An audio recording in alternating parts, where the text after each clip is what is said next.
தோசை வகைகள். ஒரே மாவு, பல விதமான தோசைகள்.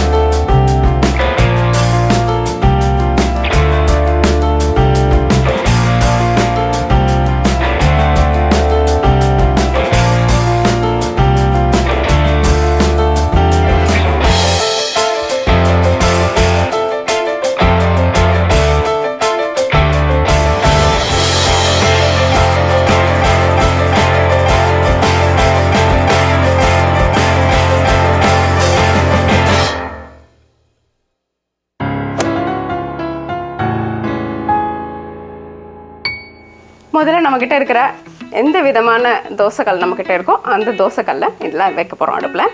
அதாவது இரும்பு தோசைக்கல், இது ஸ்டெயின்லெஸ் ஸ்டீல் அல்லது எவர் சில்வர் தோசைக்கல், அதை தவிர ஒட்டாத தோசைக்கல், நான்ஸ்டிக் தோசைக்கல், இப்படி பல விதமான தோசை கற்கள் நம்மக்கிட்ட இருக்குது. அதில் நம்மக்கிட்ட இருக்கிற தோசைக்கல்லை வச்சுக்கலாம். எந்த தோசைக்கல்லாக இருந்தாலும் எப்படி தோசை பண்ணுறது அப்படின்றத நம்ம பார்க்க போகிறோம். இப்போ பாருங்கள், ஒரு மிதமான அளவில் நல்லா இந்த கல் சூடாக இருக்கணும். தீ மிதமாக தான் இருக்கணும், அதிகமாக இருக்கக்கூடாது. மிதமான தீயிலேயே கல் ஆனால் நல்லா சூடாக இருக்கணும். அந்த பக்குவத்துக்கு நம்ம பண்ணிக்கணும். இப்போ இதை வச்சுருந்தேன். முதல்ல லேசாக எண்ணெயை தேய்ச்சிக்கலாம். எண்ணெய் எல்லா பகுதியிலையும் பரவுற மாதிரி தேய்ச்சிக்கலாம். தேய்ச்சிக்கிட்டு வெங்காயம், பொதுவாக வெங்காயம் அல்லது கோவைக்காய், கத்திரிக்காய் கூட உபயோகப்படுத்தலாம். அதை வச்சு இந்த கல்லின் அடிப்பாகத்தை கொஞ்சம் இப்படி தேய்ச்சி கொடுத்தீங்கன்னா என்ன ஆகும், அதில் இருக்கிற பிசுபிசுப்பு தன்மை தோசைக்கல்லுக்கு ஒரு அந்த ஒட்டக்கூடாத ஒரு பக்குவத்தை அதுக்கு கொடுக்கும். அதனால தான் நம்ம இதை காயை உபயோகப்படுத்துகிறோம்.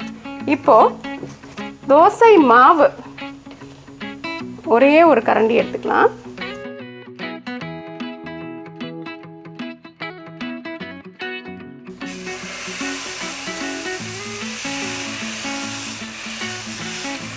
அதிகமாக பரப்பலை, குறைவாக பரப்பின உடனே கொஞ்சம் நேரத்துலேயே என்ன ஆகும்னா அங்கங்கே சிறு சிறு துளைகள் நம்மளுக்கு தெரியும். இந்த மாதிரி சின்ன சின்ன துளைகளில் என்ன ஆகுது, உள்ளே இருக்கக்கூடிய காற்று இந்த மாதிரி துளைகளை ஏற்படுத்துது. இப்போ இந்த துளைகளை நீங்கள் மேலும் கரண்டியை வச்சு இப்படி இப்படி பண்ணும்பொழுது காற்று புகும்பது நிறுத்தப்பட்டு தோசையின் தன்மை மாறிடும். அதனால் இப்போது இதில் எண்ணெயை ஊற்றி கொஞ்சம் நேரம் இதை வேக விடலாம். இது கல் தோசை அல்லது செட் தோசை. பார்த்தீங்களா, தோசையின் மாவு முழுவதுமாக துளைகள் வந்துடுச்சு. அப்போ என்ன ஆகுதுன்னா வெந்துட்டுருக்கு. காற்று இது எல்லாத்தையும் அதுக்கு ஒரு நல்ல உள்ளுக்குள்ளார போய் வேகிறதுனால நம்மளுக்கு இப்படி கிடைக்குது. இப்போது மெதுவாக திருப்பலாம்.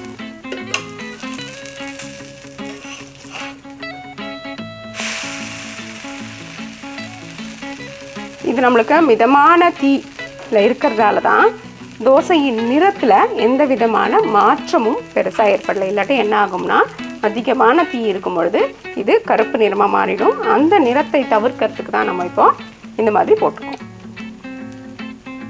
இந்த தோசையை அதிகமாக தேய்க்க வச்சு விட போகிறதில்ல. அதை தவிர இது கொஞ்சம் மெத்துன்னு தான் இருக்கும். அதனால தான் இதுக்கு கல் தோசை அல்லது செட் தோசைன்னு பேர்.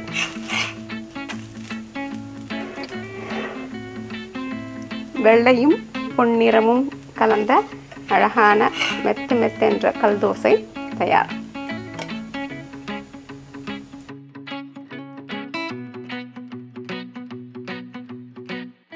இப்போது ஒரே மாவு விதவிதமான தோசை சொன்னோம் இல்லைங்களா, கல் தோசை சாப்பிட்டாச்சு.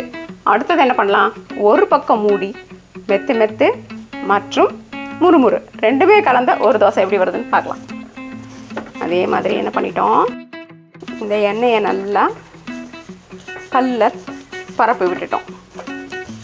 கொஞ்சம் காயும் உபயோகப்படுத்திட்டேன். இப்போ எண்ணெயும் சூடும் பரவி இருக்கிற இந்த கல்லில் லேசாக தண்ணியை தெளிச்சுக்க போகிறோம்.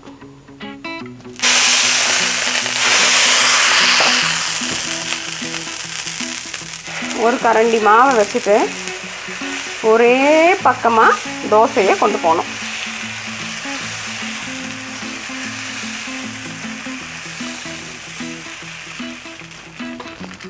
இப்போ நம்மளுக்கு தேவையான அளவு எண்ணெய் அல்லது விரும்பினவர்கள் இதில் நெய் உபயோகப்படுத்திக்கலாம். இப்போ ஒரு அழகான மூடியை எடுத்து இதை மூடிடலாம். இதையே நம்ம நான்ஸ்டிக் உபயோகப்படுத்தும் பொழுது இதே முறையை பின்பற்றணும். அதாவது அடியில் எண்ணெய் போட்டுடணும், காய வச்சு தேய்க்கணும், அப்புறமா தண்ணீரை தெளித்து விட்டுக்கணும். பொதுவாக நான்ஸ்டிக்கில் எண்ணெய் போடலைன்னா தோசை ஒட்டிக்காது அப்படின்ற ஒரே இதனால் நம்ம அப்படியே ஊற்றுவதற்கான வாய்ப்பு அதிகம். அப்படி இல்லாமல் அடிப்பக்கத்தில் லேசாக எண்ணெயை தடவிட்டு நம்ம கொஞ்சம் தண்ணியை தெளிச்சிட்டு போடும்பொழுது என்ன ஆகும், எண்ணெயினால் மாவை தேய்க்கவே வராது. அது ஒரு பக்கமாகவே வச்சுக்கணும்ல மாவை. அதை தவிர்த்து இந்த எண்ணெய் வந்து முழுவதுமாக பரவ விடுறதுக்கு நம்மளுக்கு உபயோகப்படும். இப்போ பார்த்தீங்களா, இதனுடைய மேல் புறமும் நல்லா வெந்திருக்கு. உங்களுக்காக தொட்டு காமிக்கிறேன். மேல் புறமும் நல்லா வெந்திருக்கு. இப்போ இதை நம்ம திருப்பி போட வேண்டிய அவசியமே இல்லாத பக்குவத்துக்கு நம்மளுடைய தோசை தயாராகிடுச்சு. அதாவது இங்கெல்லாம் நீங்கள் பார்த்தீங்கன்னா மொறுமொறுன்னு இருக்கும். பக்கவாடுகள், நடுவில் மற்றும் இங்கே ஓரத்தில் எல்லா பக்கத்துலேயும் கொஞ்சம் மாவு இருக்கிறது தெரியும். அதாவது மாவின் கனம் இருக்கிறதுனால கொஞ்சம் மெத்து மெத்துன்னு இருக்கும். ஆனால் அதே நேரத்தில் இங்கே இடையில் வந்து கொஞ்சம் மொறுமொறுன்னு இருக்கும். ஆக இது வந்து இரண்டுமே கலந்த ஒரு பக்குவத்தில் தயாராகக்கூடிய தோசை. இது முக்கால்வாசி நம்ம உணவகங்களில் தோசைன்னு கேட்டிங்கன்னா, அதாவது பிளெயின் தோசை அப்படின்னு சொல்லுவாங்க. அப்படி கேட்டிங்கன்னா இந்த மாதிரி ஒரு தோசையை கொடுப்பாங்க. நம்மளுடைய அடுத்த தோசை, அதாவது பிளெயின் தோசை தயார்.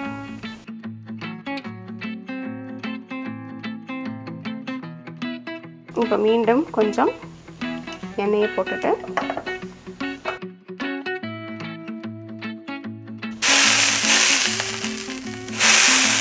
ஒரு கீ ரோஸ்ட் போட்டுடலாங்களா?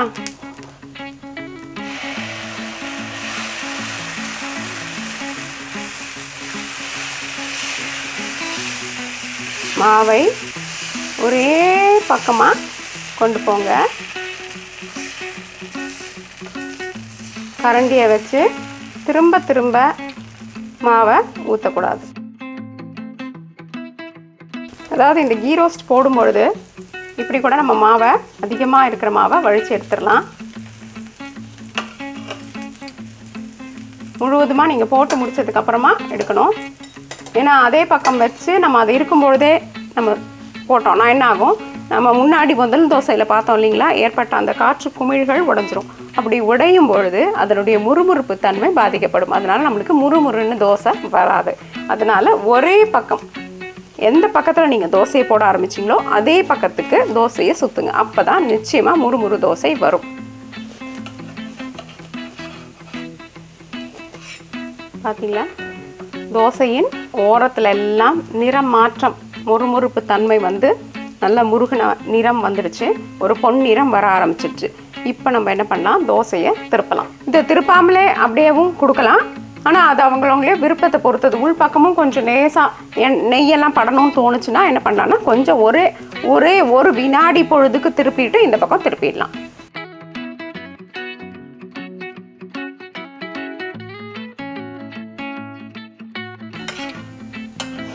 அருமையான முறுமுறு தோசை தயார். இதனுடைய நிறத்தை காமிக்கிறதுக்கு தான் திருப்பி போட்டேன். பார்த்தீங்களா, அழகான ஒரு நிறத்தில் தயாராகிடுச்சு. இப்போ இந்த தோசையவே குழந்தைகள் வந்து தொப்பி தோசை கேட்குறாங்க இல்லையா, அந்த கடைகளில் கிடைக்கிற, உணவகங்களில் கிடைக்கிற தொப்பி தோசையாக மாற்றிட போகிறோம்.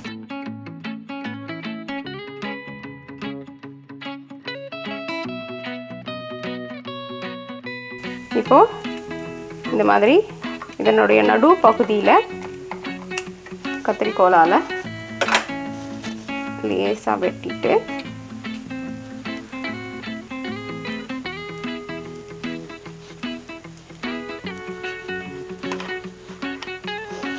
நம்மளுடைய தொப்பி தோசை பரிமாறுவதற்கு தயார்.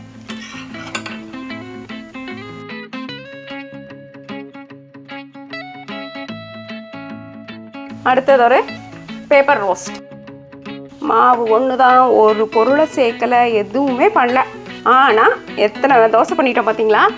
இந்த பேப்பர் ரோஸ்ட்டுக்கு என்னென்னா ரொம்ப மெல்லிசாக அதை தடவணும். இங்கே வெளியிலலாம் என்ன பண்ணுறாங்க, மைதா மாவில் ஒரு தோசை போடுவாங்க, க்ரெப் அப்படின்னு சொல்லுவாங்க. அப்படி பண்ணக்கூடியதுக்கு உபயோகப்படுத்தக்கூடிய கரண்டி தான் இது, அல்லது நம்மளுடைய கரண்டியை வச்சே பண்ணலாம். இப்படி மாவை போட்ட உடனே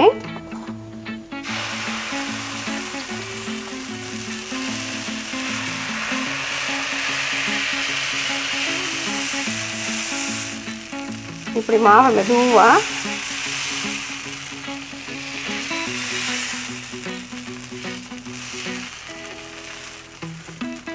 முழுவதுமாக படர விட்டுறது தான், அதுக்கு தான் இது உபயோகப்படுத்துகிறோம்.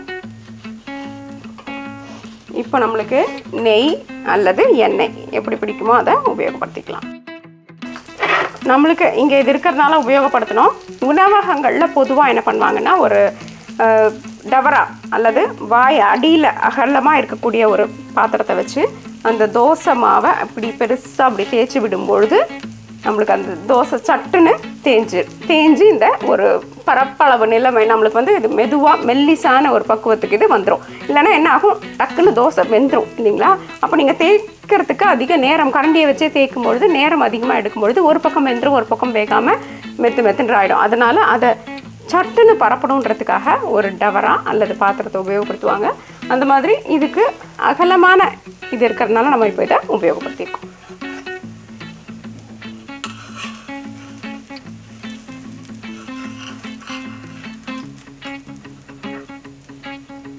நம்மளுடைய பேப்பர் ரோஸ்ட் பரிமாறுவதற்கு தயார்.